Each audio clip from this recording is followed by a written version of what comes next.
Afternoon, guys. Dr. Ken Nordberg here again with another fireside hunting seminar. And my second in a series of putting together all I've been teaching you, knowledge about whitetails and their habits and behavior and their deer signs, what you've learned about them, putting that together with your knowledge of the area that you hunt, and along with various stand hunting techniques that my sons and I have created in the last 30 years. We use regularly to take older bucks. But what we have is like I like to call it a tackle box full of different techniques that we can use depending on the circumstances for hunting. And this is a good one here that I'm going to be talking about today, taking a certain big buck, how it came to be that I could take that big buck when I did. So, okay, here's a map, my newest map here, and I'll just go over a few things. Over here is an old clear cut. That was cut back in 1989. And as it grew up, it became one of my favorite places to hunt. I've taken several nice bucks in that area. And some I should have, but didn't. That happens. And but it's been a fun place to hunt. And this particular year, a number of years ago now, I don't remember how long, 12 years ago, somewhere like that. But anyway, when I took the buck I'm going to talk about today, because I like this area, because I've taken bucks there, it's been a good place to take bucks, and big ones too. We never missed scouting this every year. We always went back into this area, this old clear cut, and scouted it well. We fully expected to find a big buck living there. It's only an 80-acre cut, and but for some reason bucks liked it. They liked the bed there. Big bucks there, the kind of bucks we're thinking about, have home ranges up to a square mile in size, so this is only a fraction of a square mile, but it attracted bucks. One reason being there's a stream running through on the other side of this where they always had ready source of water year-round. Some beaver ponds over there, and then there was spring-fed cairns out there, just a hole in the granite, and it just has water in it all the time. And one of the big bucks that I took in there, I took when he was 10 feet from reaching water like that for a drink some years later. But it's been a good place. Now, not all 80s are like that. You might be hunting an 80-acre area, which is only a fraction of the total area of a big dominant buck's home range. They have 640 acres, up to 1,000 even. And if you're only hunting an 80, well, how important is that? Well, it's probably real important if there's a doe with a yearling doe living in that 80 while breeding is in progress, because that big buck is going to be there when she's in heat. For one day only, though, keep that in mind. So, but there's times when, even if it isn't a favorite spot of the buck is going to be there. Certain times, when breeding is in progress. Well, so anyway, we scouted this really well. Well, another thing you should notice about this map here is I've got a lot of our, see these dotted lines are trails we've established for our own use. All of them are deer trails. We've cleaned up, throwing dead branches off them so they're more silent underfoot. But trails we've adopted for our own use. And now there's one trail here, one main one. You go in. Here's a logging road, and our camp up here. Logging road. We go in on this logging road, going up here, and you notice that there's a lot of little. Wherever there's a next, that's the spot we've done some stand hunting. And you can see how this would work for progressive stand hunting. Let's say we had 5 days when the wind was blowing from the west, northwest, or north. which would be perfect for hunting these spots all along this trail, and it could go all the way up to there, you know. So every day or every half day, every time you pick one of those spots, you know, maybe this would be the first morning, and this in the first evening, the first morning, or second morning, second evening, and so forth. Always at a new spot. The whitetails have never found you before. Now, this year, if we decided we wanted to do some progressive hunting along that same trail, we wouldn't hunt in the same spots. We'd hunt in different spots along there. Because we've hunted those before. We'd hunt at least 100 yards from any one of those that we may have used last year or even the year before. So wherever we sit, that buck that lives in this area never found us before. You know, one of the remarkable things last year is the dominant buck that owned this area, the boss buck, was shot right here, right behind camp. How about that? And so you never know. This is part of his total square mile area. It goes way over to this side over here as well. But at any rate, progressive hunting by using certain trails like that. But the main trail goes all up there, comes back there, goes along in the wooded part along here. The deer form that trail to start with.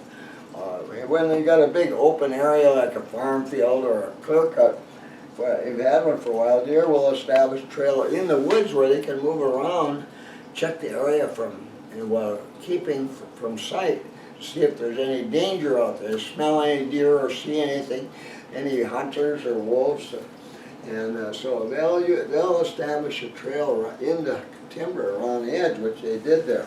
So this became one of our main trails as well. But anyway, this main one comes all the way down there, and you can go all the way back here. It comes here. You see, it's kind of circular, going through this huge part of our hunting area. All kinds of trails going off from it to hunt. And then during the hunting season, each one of those is only used a half day. And so 4 days later, our scent's all gone. It faded away. No more scent there. Well, the only place deer would find our scent during the hunting season is on that main trail and on little trails like that, but that only lasts 4 days. They'd find our scent on this big main trail, parts of it or all of it, every day of a hunting season. That's our sacrificial trail, the one you got to walk somewhere, and that's the one that gets us close to all these stand sites in the woods. So the deer come to expect they're going to smell human odors on that trail all the time. And you know, as long as you keep walking properly when you're on that trail, you know, we've talked about before, walking steady, keep your head pointed straight ahead. If it's dark, you keep your flashlight beam down there in the ground, no more than 20 feet ahead of you, like that.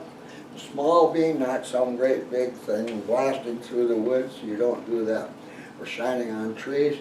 No, keep it down. As long as you do that, they aren't going to clear out of the area, and they have all the rest of this country to use without finding our scents. And they're happy then. They stay there. They stay here all deer season because we do this.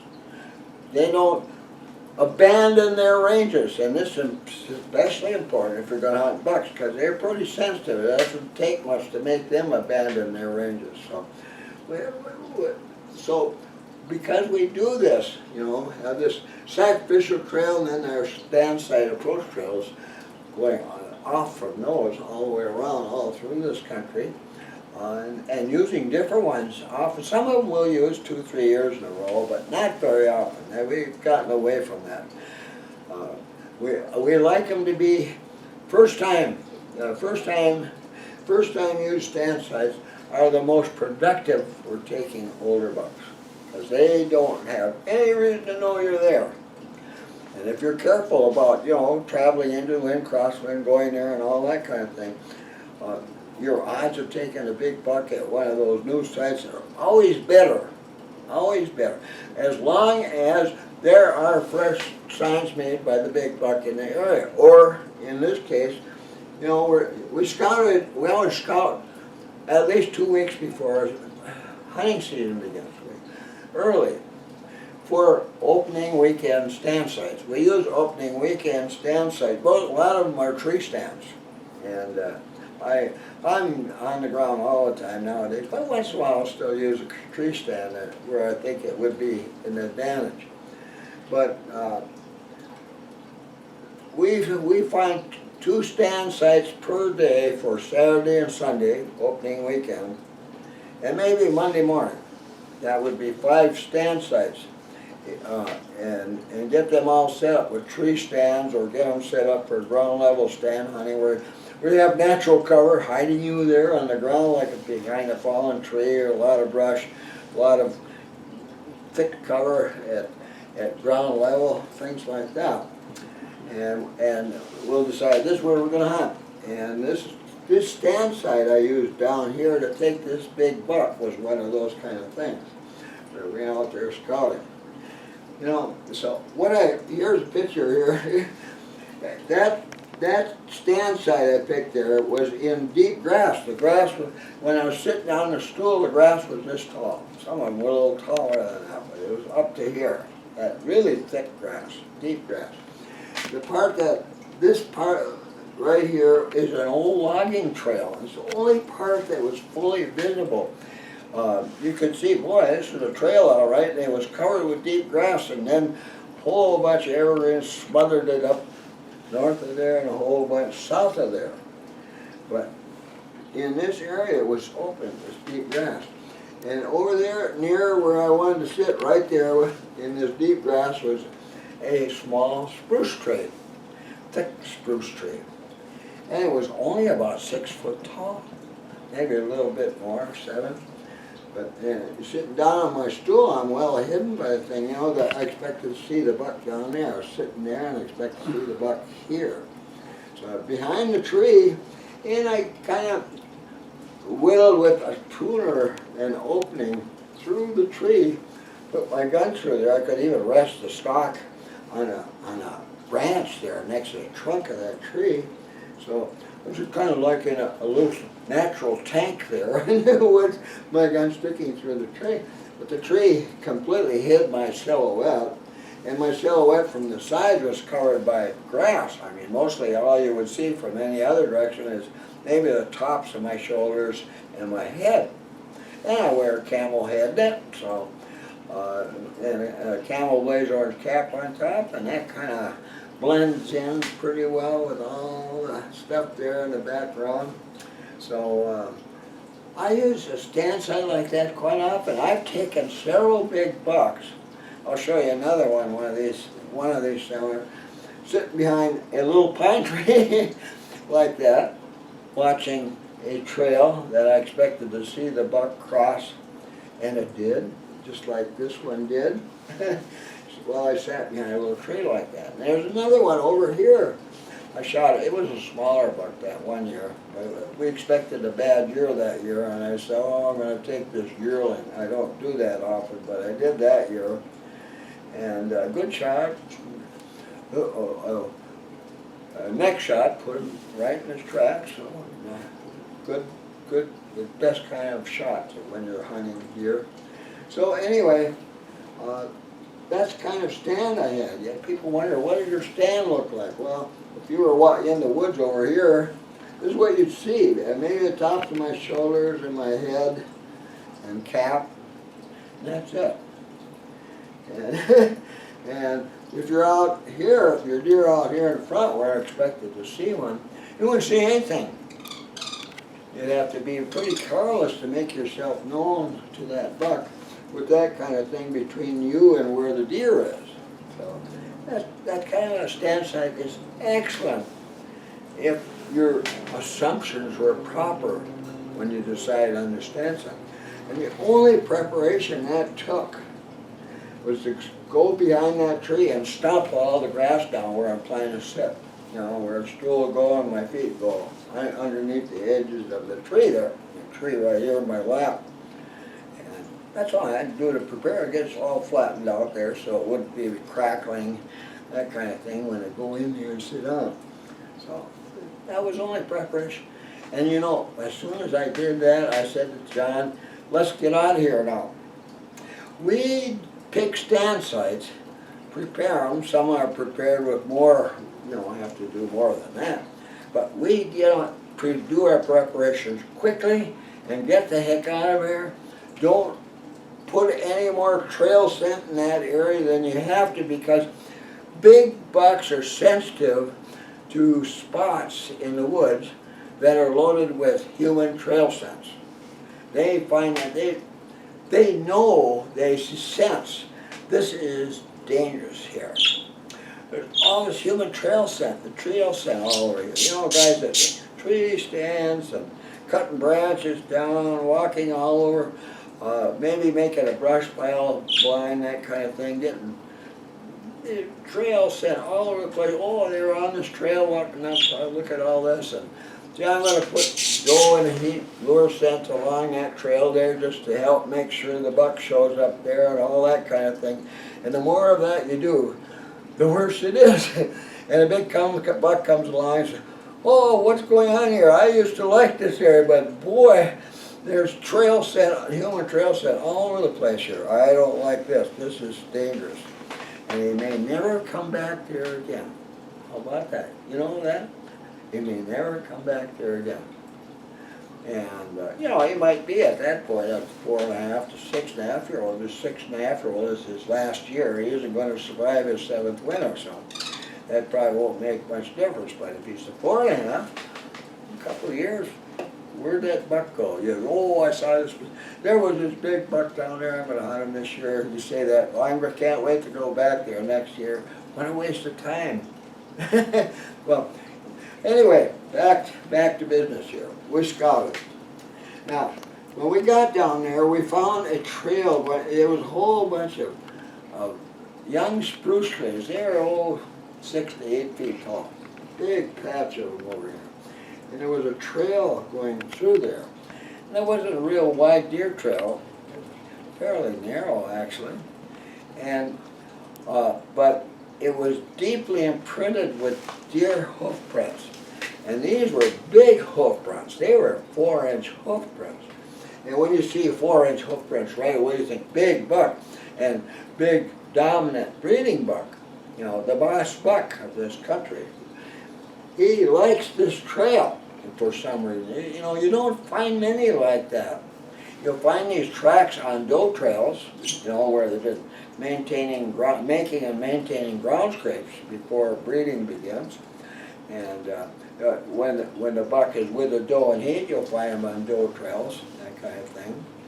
And once in a while, otherwise, because wild does are in estrus if a buck happens to be not with a doe on any one particular day. He's going to be hunting for one. He's going to be hunting for other bucks that dare to sneak back too. But he'll be on major deer trails moving around like that, using his nose to find these other deer.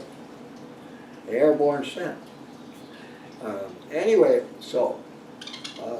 but to find a trail in the woods, that's all big tracks. Just nothing but big, no little tracks, nothing little. And droppings, clump droppings, and the individual pellets of the droppings, inch long. You find those on a trail, and they're shiny. So here they are on this trail. Now, that is a darn exciting find. Now, that alone would probably be enough, where it has been enough in years past, to say, I don't care what reason it is that the buck likes this particular trail, I'm going to hunt here. And my odds are probably going to be pretty good to see him. But there's more. Us Nordbergs don't settle for that alone anymore. We got to have more than one reason why we want to hunt in a certain spot. Now, this trail crossed this old logging trail with all the deep grass on it. There wasn't a whole lot of tracks in there, discernible tracks on that logging trail and that deep grass. This is a kind of an old deer trail going through the grass there, but nothing to get you excited about. But right here where the two trails cross one another, right about there, was a ground scrape about 5 feet long, 4 or 5 feet long, and about 2 feet wide. Pretty big one. A big deer made that one. It was pretty obvious, That was early, that was, you know, about the third week in October. And they still got a couple of weeks to be making and renewing ground scrapes. And they usually get a little bigger as time goes on. But that was pretty big for that early, you know, that's impressive. And then another thing, when we were coming down here, we were coming down this trail and we went out to the logging road here and started down here. Right here at the turn on a tree was an antler of a tree about 5 inches in diameter, the trunk, right there on the right. And that was impressive. Now you put these things together, you know, a nice fresh antler rub there and a ground scrape there. Now, big bucks don't normally make ground scrapes in their bedding areas. So, and we didn't find any beds in that deep grass made by the big buck, which was, you know, we thought, well, they love to bed in deep grass. We thought, well, if this was a bedding area, you'd certainly find some there, but we didn't. But we found that now. So that kind of says right away, this is not a bedding area. Well, why? What's another reason he might be there? Well, maybe it's where he likes to feed. Maybe it's a feeding area. Well, there was no rich sources of feed in this area. There's some up here, and some down over ways over down this way, but none in this area here. Well, that seemed kind of strange too, you know. Now, there is a place where individual bucks spend time, maybe a couple of weeks or more, and where they're going to make both ground scrapes and antler rubs before breeding begins, both of them. Thick cover, not many trails. It had all the earmarks of the temporary home range of a buck that had been chased out of the dominant buck's breeding range before breeding begins. And that begins, you know, about mid-October. We start getting freezing temperatures at night. That's when it begins. Chase them out of there and something like that. And these older bucks, they've been through this before. And if he isn't a dominant breeding buck, when he gets chased, he knows that if he goes back, he's going to have to fight that big buck. He's going to be in trouble. So they know the game. And usually, most of those older ones, they'll go off range someplace they've been before probably, lots of thick cover, and they'll stay there until breeding ends. And no more pheromone drifting around in the air, that kind of thing. So this had the earmarks of that. One of the peculiar things about it was that buck had 4-inch tracks and 1-inch droppings. That's about as big as they come where we hunt. That's a big buck. So that was unusual to find that combination, that big a buck in a place like that. But I assumed, this sure looked like it, and so I was thinking he's going to be there on opening weekend, because that's when the breeding would begin, opening weekend up there, 2 weeks later after we found this. He's going to be there. He is going to be there. It was about as certain a thing as you can imagine. Yeah. These lesser bucks, as big as they might be, the dominant buck is bigger and stronger and more aggressive, is going to stay there until breeding is over in that vicinity, unless us hunters chase them out of there. But at any rate, so I thought, there's a good chance that's the case here, and there's nothing small about that buck. So he is vulnerable. He's going to be vulnerable opening weekend. So now this would be great for hunting. If I was looking around, where should I sit? And I saw that tree sitting there. I thought I'm going to go sit behind that tree, and I'm going to expect him to come walking out on this trail into this grassy opening, a long grassy opening, and that's where we're going to get him. He's going to show up there, because bucks that are locked in these temporary hideaways during the 2 to 3 weeks before breeding are restless bucks.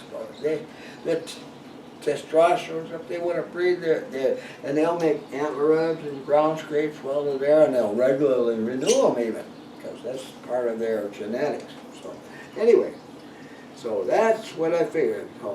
Now, when John and I went in there, we went past this ground scrape just to where this trail was.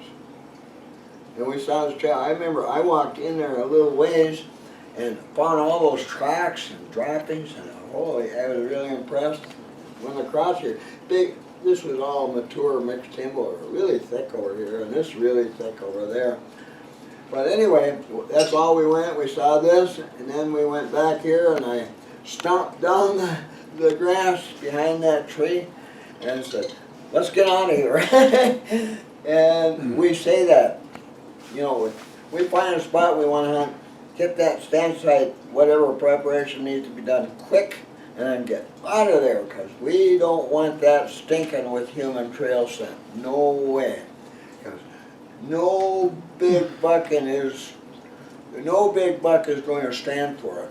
You're going to come in and say, holy cow, this is dangerous here. I don't want it, this is too dangerous. I'm going to stay away from here from now on. I'm not going to stay here anymore. So keep that trail scent down. Well, my next concern is getting this trail cleaned up. You know, no dead branches all the way back to here. That's a lot of trail. This was at least, almost 2 miles from camp to there. A long way, long trip. And it was going to have to all be done in darkness, because I was going to be sitting behind that little tree 30 minutes before first light in the morning. Because if that buck was anywhere in the vicinity and he heard me, my footsteps, he wouldn't hear much, because boy, I was going to be real careful about that. But he would wonder, what is that over there? There's something over there. And then I sit down behind that little tree, and that buck is just really wondering what's over there. And he doesn't hear a darn thing for 30 minutes, nothing more. That's it, nothing more. No charge, no wolf coming out of the woods, no human stomping by, none of those things. It seems like they always figure if that's what happens, whatever it was, it's gone, or it wasn't dangerous, it's resting, or whatever, but it's not dangerous, so I don't have to worry anymore. I can do my normal things like I've always done before. That's important, you gotta be able to do that. And to do that over this whole big distance. The thing is too, I was gonna go through a lot of good deer country here.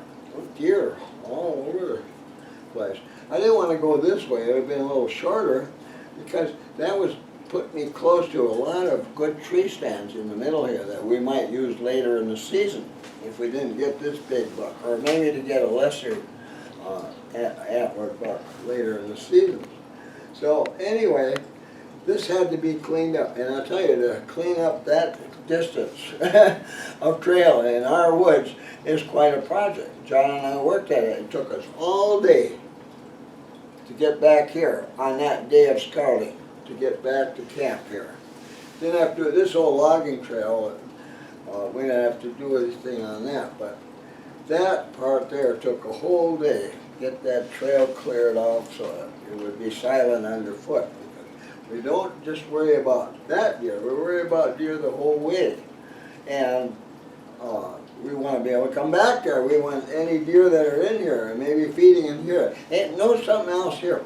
This was a clear cut made before 1990, and it was typical, you know, square or rectangle, you know, a 40 or an 80 that they did in the old days. And they'd make a moonscape out of that with some piles of brush in it, and that's the way it would look for several years. But more after that, they've been doing these irregular cuts like this one. See, there's an outline of one. That's 320 acres. That's about half a square mile in the area that was cut here. But all irregular, and see, when they do it that way, it's so good for deer and grouse and other wildlife. But that's the kind of stuff we're seeing nowadays where we hunt irregular clear cuts. Those are wonderful. Well, so anyway, we got all that done. And opening morning, the alarm went off, and I went out outside. I got the coffee water going and the fire going and the wood stove, and Went outside and checked, and sure enough, the wind was blowing from the south, so just very quietly. The, the evening before, the weatherman said we were going to have winds up to 15 miles an hour on opening day of the hunting season. Now, when winds get to be that strong, over 10 miles an hour actually, whitetails head for the beds, because it's hard for them to hear if any wolves or humans are close to them, walking, that kind of thing. All the rustling of the grasses and the branches banging together and leaves fluttering and all that makes it difficult not only to hear what might be close around them, but to see them, because there's all this motion, and it kind of has the motion of a wolf going through the woods, or a human. So they don't like that. So they head for the safest places they know. The safest places they know are their bedding areas. That's why they bed where they bed, because this is safe. It's safe from wolves, safe from humans. Those things can't get close to the bedding areas very easily without being identified early, making it possible for does and bucks to get out of there before those humans or the wolves even realized they were there. So those are important areas. So anyway, but we got this all clean. But anyway, opening morning, it was going to be a wind. And thinking about how it usually works with winds, by 10 o'clock, that wind was going to start, it would be strong enough to be making whitetails heading back to their bedding areas, maybe even early. You know, it's not uncommon for our North Country deer, in Wolf Country deer, to head back to their bedding areas as early as 9 o'clock, especially if there's a breeze, you know, if those hiding sounds and motions out there. So anyway, I figured if I'm going to get them, it'll probably be early. So I want to get there early. I want to get there half hour before first light, for the reasons I told you about already. That's important. Us Nordbergs do it all the time. There's guys who'll argue endlessly about why that is so wrong. But those guys, by the time that they get to their stand sites, wherever they hunt, we're field dressing a buck or two out there in the woods.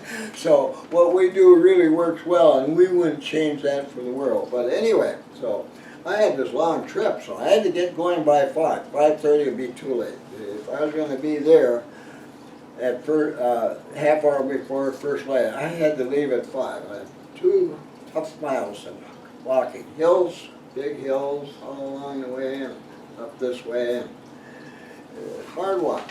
So I did.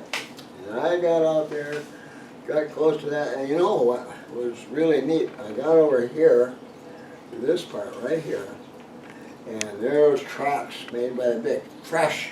I mean, they were just made. They looked so fresh. It was unbelievable. Great big orange tracks, and more antler rubs. Oh boy, there was one bush here that was really chewed up by this, you know, this big buck right in there. I said, oh, this looks so darn good. I can't believe it.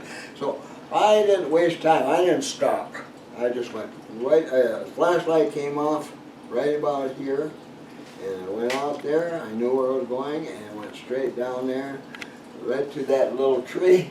Just took one big step over the grass into that spot, put my stool down, sat down on my stool, pulled my head down, and that little hole I had made, I had to make a little hole. I had to bend a couple of branches a little bit, and I put my rifle through there, and it was being held there. I had to hold it with my, with a strap or two, but keep it up in that hole. But I could look in there right down to where I expected to see the buck, and that looked pretty good to me. So there I sat, and waited, and pretty soon it was full light, and didn't see much except some Canada jays flitting around the area there, and the wind was getting stronger, and there was the red oak tree just beyond where I expected to see the buck, and the leaves, they hold their leaves all winter, and they get dry and leathery kind of, and they're kind of orange, cinnamon colored, and they were starting to flutter.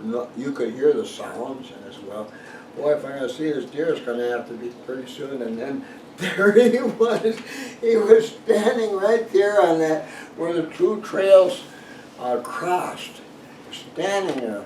And I had my scope there, and geez, right away I had my scope up, and there he was, and the boy, he's a big one, the big antlers.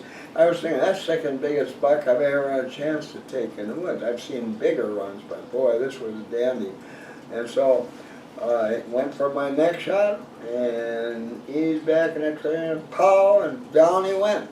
And that was all that work. Can you think of that? All the scouting, all the trail work, everything, all of the work that went into knowing what to expect, knowing this would work, all those things that it took for that few seconds of hunting to happen just like it went. In some ways I hate that when it happens. You get a buck opening morning, and you're up there for 2 weeks. What do you do now? You know, most years, it's our rule, everybody gets their own buck. But some years when we think it's going to be tough because of low deer numbers, we'll settle for some party hunting, which means one guy might take a couple deer and somebody else will tag it. Last year, Johnny went crazy and got 3. So, and the others were feeling sorry for ourselves about that. But it was a pretty amazing year. It was a fun year. But anyway, I got the buck. And you're going to see a picture of it here now. And just spent all this work that went into making it possible. You know, we got spoiled back in the middle 80s when they came out with tree stands and portables, you know, you could put in trees, and doing estrus fluorescent. There's been other things since then, but we were spoiled back then. We learned, gee, we could go to the store and buy those and use them and get a buck. And, well, from now on, I think it's going to be pretty easy. Well, 10 years later, it was back to the beginning. You know, it wasn't easy anymore. But we keep thinking, or at least it seems that way, we go to the store and here's a new thing there, and oh, maybe this is the one that's going to make it that way again, you know. And oh, I got pictures of big bucks on the cartons, and you know, it gets you thinking, oh man, that's the kind I want to get, you know. And use this stuff, use this mineral block, use this stuff here you pour on the ground, use this kind of seed, use all these things, every kind of gimmick imaginable, and we're suckers for it all because we keep hoping this is going to be the new thing that's going to make hunting as easy as it was back in the 1980s, last half of that. So, anyway, but it hasn't happened yet, and it's not happening this year either. So, most of the time, buck hunting is hard work, you know. It's like I say, you know, part of the fun is talking about beforehand, planning and doing all the things. And you know, when you know you can get a buck like that if you do this kind of work, it's not work anymore. It's fun. Oh boy, I like doing this because it's a way to get a big buck, you see. It just changes your whole attitude once you had experience with it. You got to have experience to convince yourself this is worthwhile. But it's amazing how much work you can do to hunt one buck when you know it's going to work, you know, or your odds are very good that it's going to work. And so that doesn't work anymore.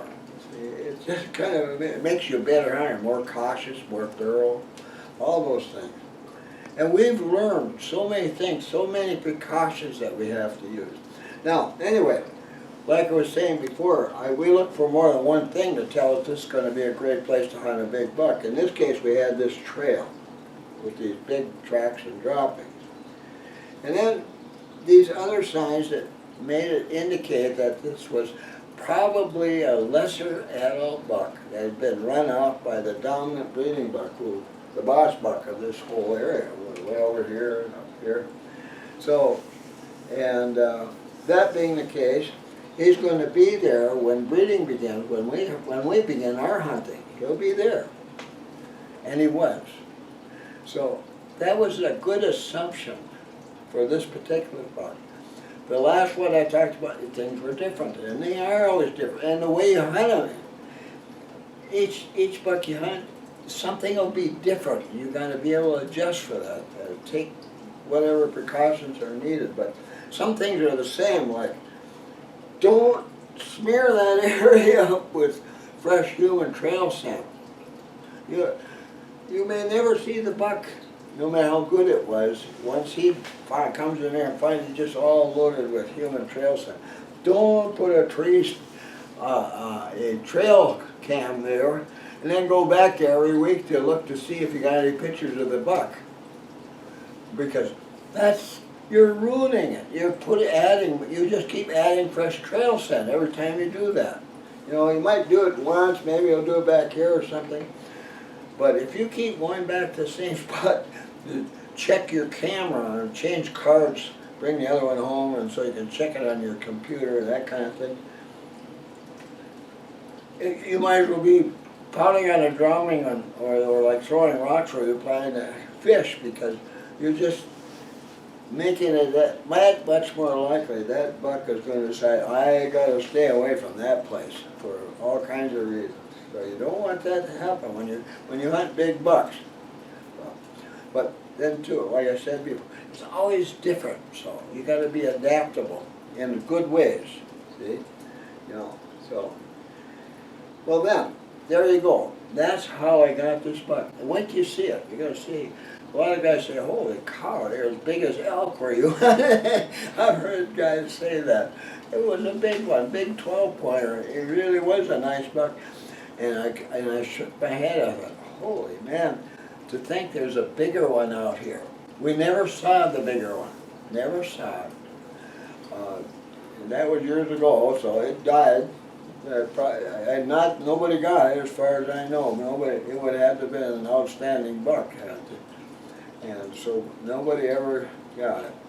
Last year, the dominant breeding buck of this area was a 3.5-year-old, because they were down to only like about 5 per square mile in this country. And the biggest buck there last year was this 3.5-year-old 8-pointer, or 9-pointer? 8-pointer.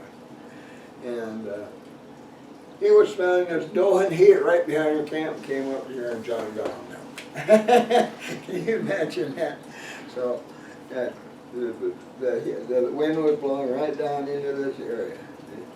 And they can smell doe and heat a mile away. Well, with that, hey guys, I'll quit here. We'll have another buck to talk about next time, and be sure to hit that button down there and subscribe. Costs nothing, you know. Yeah, you'll be notified when I put up my next YouTube seminar. So you can be one of the first to see it if you want.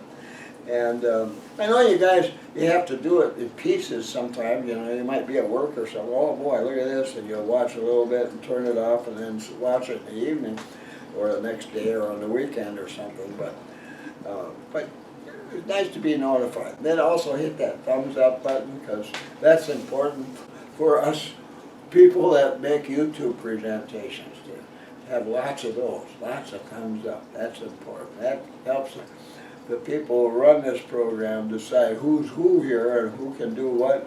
And I've been treated pretty nice by Google concerning the subject. You know, this is kind of on the edge, you know, where you can have problems if you don't do it right. And I've been doing it right, and they've learned to trust me. So, and partly, you know, because everybody likes what I'm doing here, and they give me a little bit of a hedge because of that. So, anyway, thanks a lot for watching, and I'll see you again soon.